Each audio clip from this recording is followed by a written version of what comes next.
My name is Hannah. I am 30 years old. I live in London. I live with my husband, Andrew. He works at the London Stock Exchange. He is smart and kind. He has a good job. People respect him.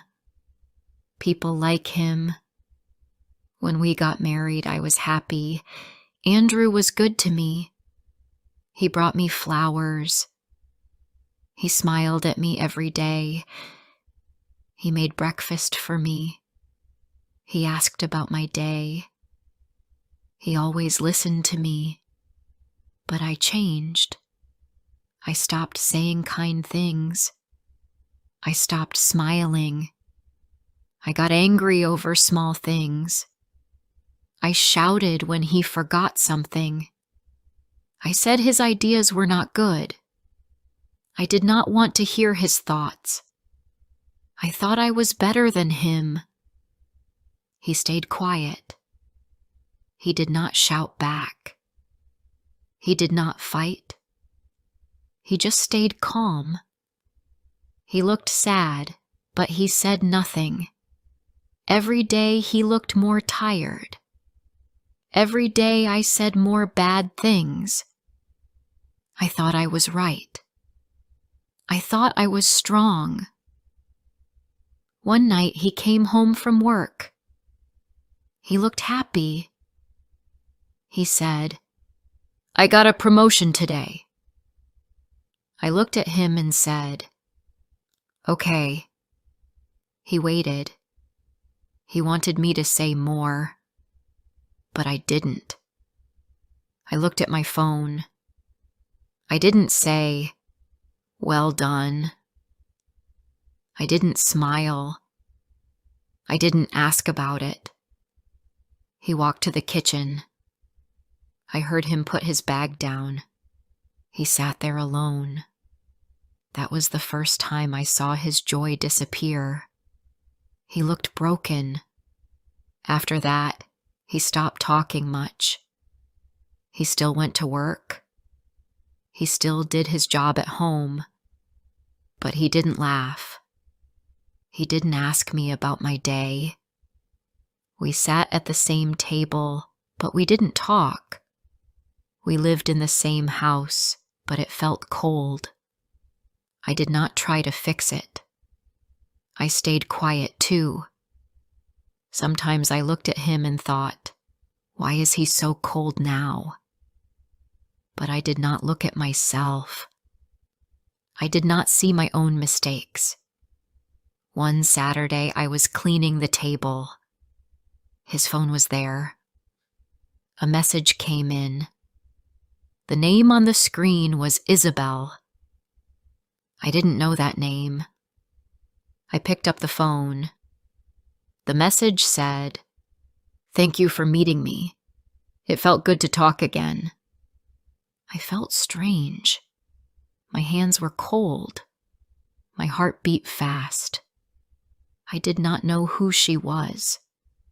I sat down on the chair. I waited for Andrew to come in from outside. When he walked in, I showed him the phone. I asked, "Who is Isabelle?" He looked at the phone. He looked at me. Then he said, "She is my ex. I met her last week." I stood up. I asked, "Why? Why did you meet her? Are you seeing her now?" He looked calm. He said, "I just wanted to talk. I needed someone to listen. I feel alone, Hannah." I didn't speak. I felt something in my chest. I sat back down. He looked at me and said, "She listened. She asked me if I was okay. She smiled when I spoke. I have not seen a smile in this house in a long time." I felt angry, but also sad. I knew I had not smiled at him. I knew I had not asked him anything. I wanted to say something, but I could not. The words did not come. That night, we didn't talk. He sat in the other room. I sat on the bed. I looked at the door. I wanted him to come in and say something, but he didn't. The next morning, he made tea. He did not wait for me. He did not ask me to join him. He just drank his tea alone. Then he left for work. He did not say goodbye. I looked at the door after he left. I felt empty. I felt like I was losing him. I tried to be nice for a few days. I made dinner. I asked him how his day was. He said, "Fine." That was all. He looked tired. He smiled, but not at me. He looked at his phone often. I knew who he was texting. One evening I said, "I made your favorite meal." He sat down. He said, "Thank you." But his voice was quiet. We ate in silence. After dinner, I sat on the sofa. I called his name. He came in and sat down. I looked at him. I said, "I'm sorry." He looked at me. He waited. I said, "I'm sorry for my words. I was not kind. I didn't listen to you. I said bad things. I hurt you. I see that now." He said nothing for a few seconds. Then he said, "Thank you for saying that. I have waited a long time to hear it." I looked at him. I asked, "Is it too late?" He looked down. Then he looked at me. He said, "I don't know." His words hit me hard. I felt tears in my eyes. I wanted to say more, but I couldn't. That night I cried quietly. I did not let him hear me. I turned to the wall and wiped my eyes.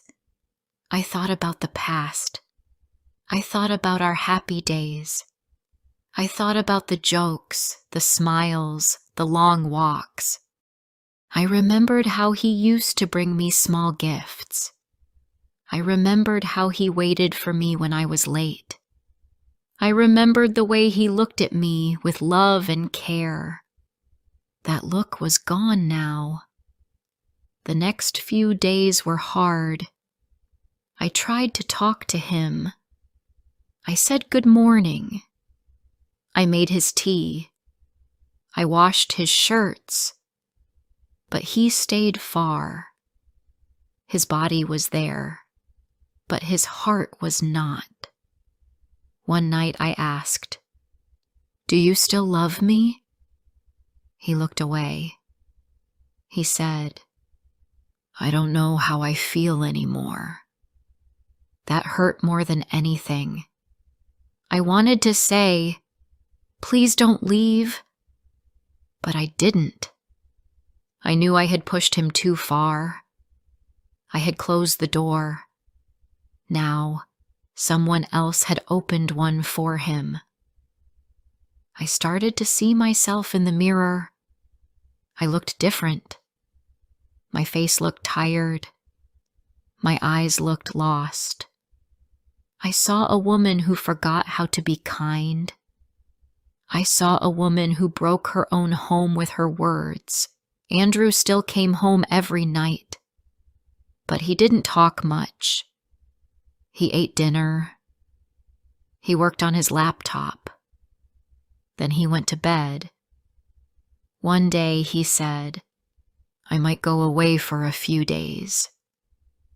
I need time to think." I asked, Will you go to her? He didn't answer. That silence gave me the answer. Before I continue my story, I want to ask you something. Where are you listening from? Sometimes I wonder if someone out there really understands me. Just knowing you're here gives me strength. Andrew left on a Friday morning. He packed a small bag. He did not take many things.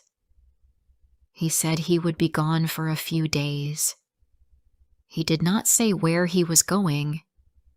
I stood near the door and watched him put on his coat. He looked at me and said, "Take care." Then he left. The door closed. The house felt too quiet. I sat on the sofa.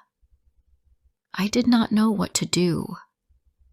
The rooms felt empty. I heard the clock on the wall. I looked at the window. The sky was gray. I touched the seat where he had just sat. It was still warm. That day, I did not go outside. I did not eat much. I walked from room to room. I sat on the bed. I looked at the place where he used to sleep.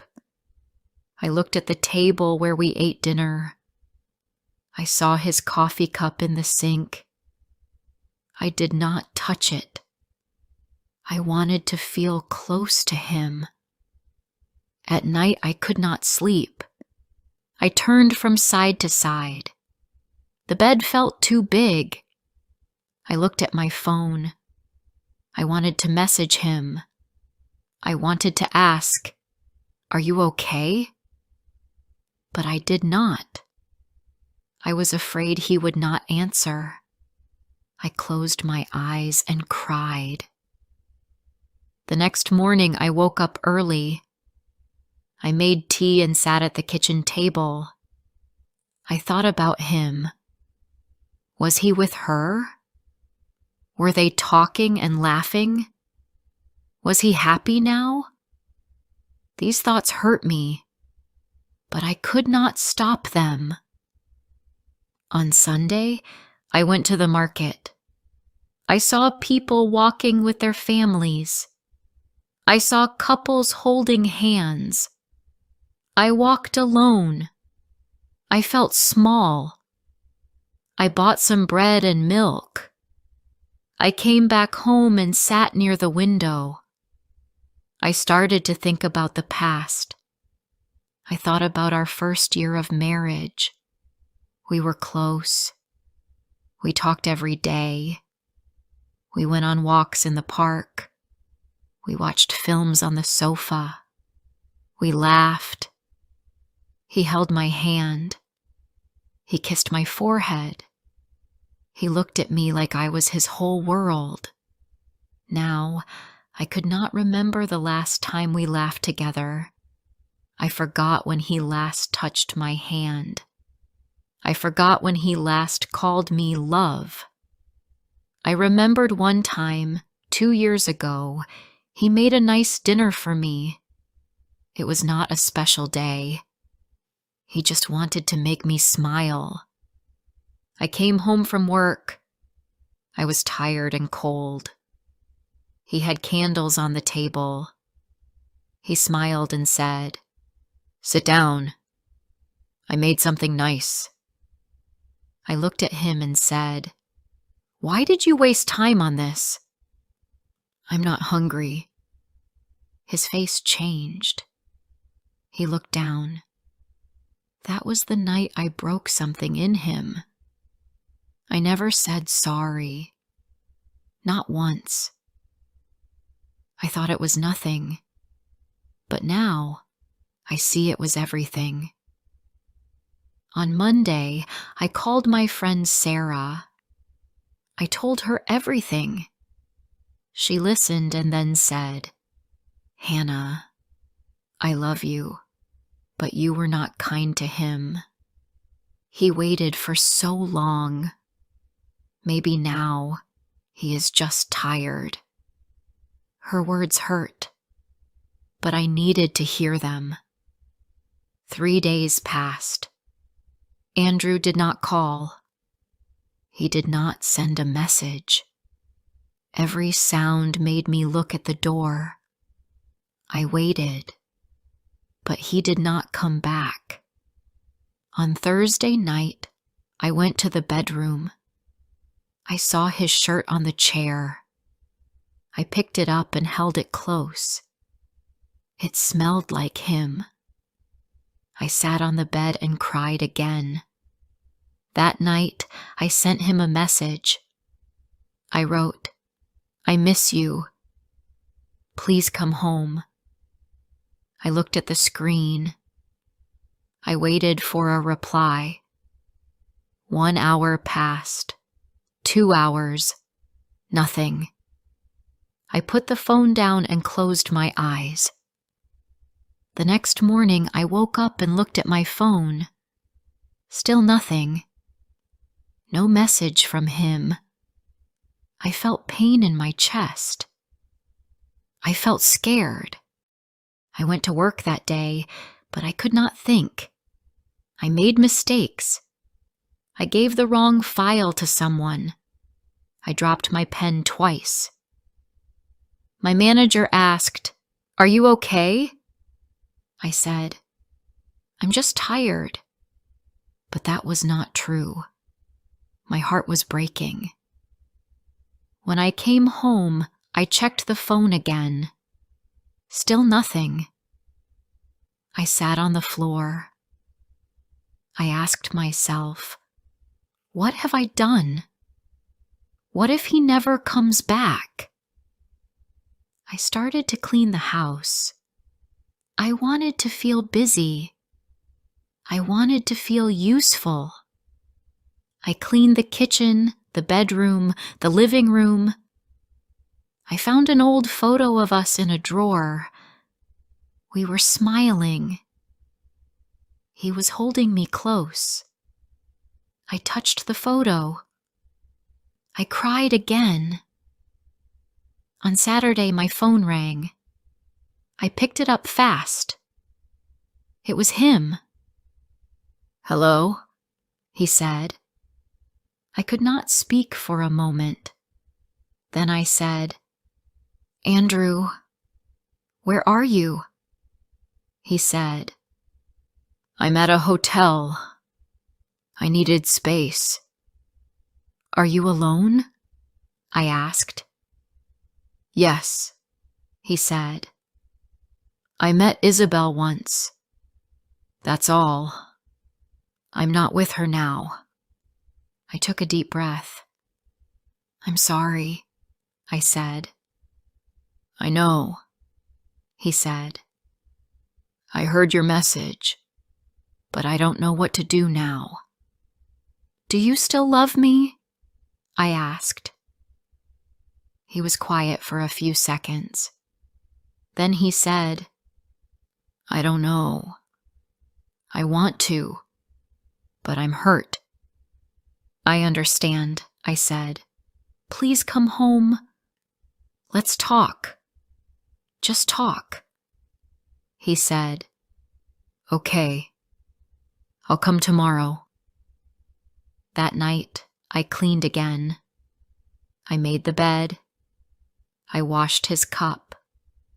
I cooked something simple, not to win him, just to say, "I care." The next day, I waited. My hands were cold. My legs were shaking. I looked out the window every 5 minutes. At 4 p.m., I heard the key in the door. He came in. We stood in silence for a while. Then I said, "Thank you for coming." He sat down. I sat near him. "I'm not asking you to forget," I said. "I'm just asking you to see me now. I want to change." "I don't know if I can trust that," he said. "I know. I said. I don't expect you to trust me today, but maybe, in time. He looked at me. It will take time, he said. I'm ready, I said. I'll wait. He looked tired, but he did not leave. He stayed for dinner. We ate in silence, but it was not cold. It felt like something small had started. Not a happy ending. Not yet. But maybe a new beginning. Andrew stayed in the house that night. He did not sleep in the same bed. He slept in the guest room. I did not ask him why. I knew the answer. I had hurt him many times. Now he needed space. In the morning, I made tea. I placed a cup on the table for him. He walked into the kitchen. He looked at the cup. He said, "Thank you." I smiled, but he did not smile back. That small moment still gave me hope. We sat at the table. We did not say much, but we were both there, in the same room. It felt strange, but better than silence. He stayed in the house for the next few days. He did his work. He left early. He came back late. He ate dinner quietly. Then he went to the other room. He did not talk about the past. He did not talk about Isabelle. He just lived like a guest in his own home. I started doing small things again. I made his tea. I washed his clothes. I kept the house clean. Not because I had to. I wanted to.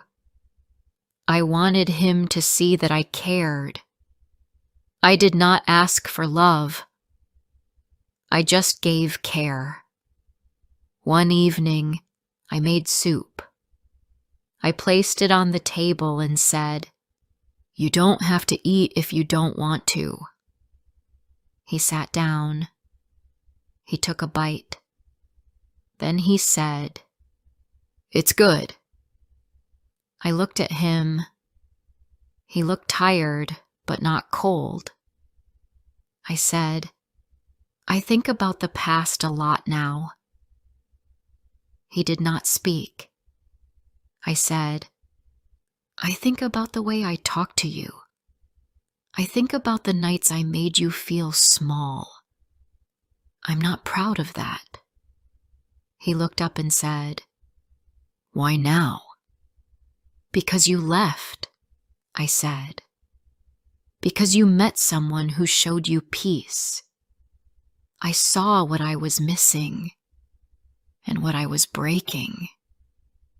He looked at me for a long time. Then he stood up and walked to the window. He stood there for a few minutes. Then he said, "I gave you my love. All of it. You did not want it." "I want it now," I said. "But I know that may not matter." He turned around and said, "It's not easy for me to forget the pain." "I understand," I said. "I'm not sure if we can fix this," he said.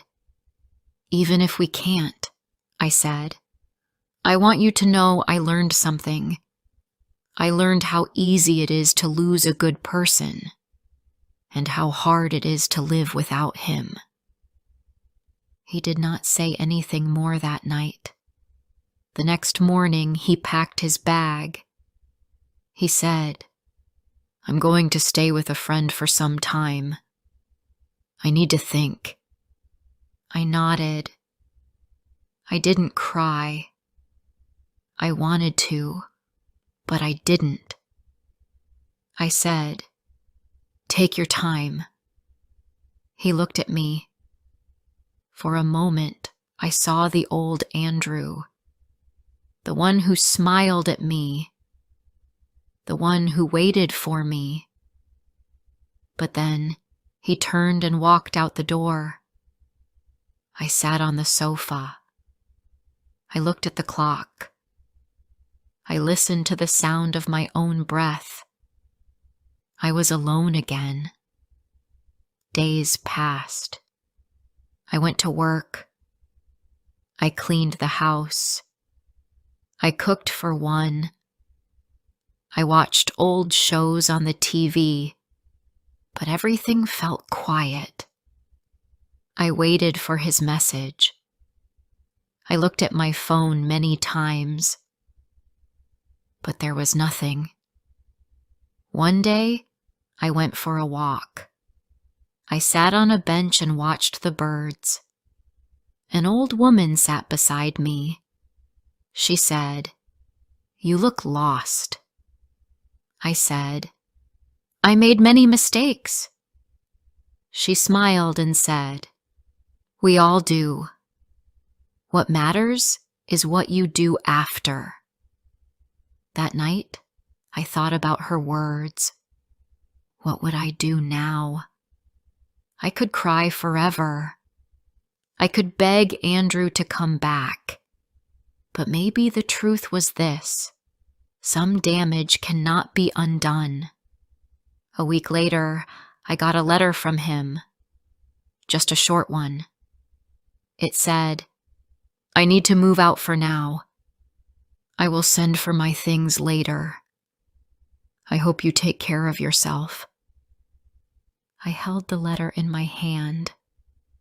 I read it again and again. I knew what it meant. He was not coming back. I cried that night. I cried into my pillow. I cried for the love I lost, for the man I hurt, for the home I broke. But in the morning, I got up. I made tea. I opened the window. The air was cold, but fresh. I looked outside and told myself, "You will not make the same mistake again." I do not know what Andrew feels now. I do not know where he is or what he thinks. But I know I will always remember him. I will always respect him. He did not leave because he stopped loving me. He left because he could not stay where he was no longer seen. I lost a good man. I pushed him away with my own hands.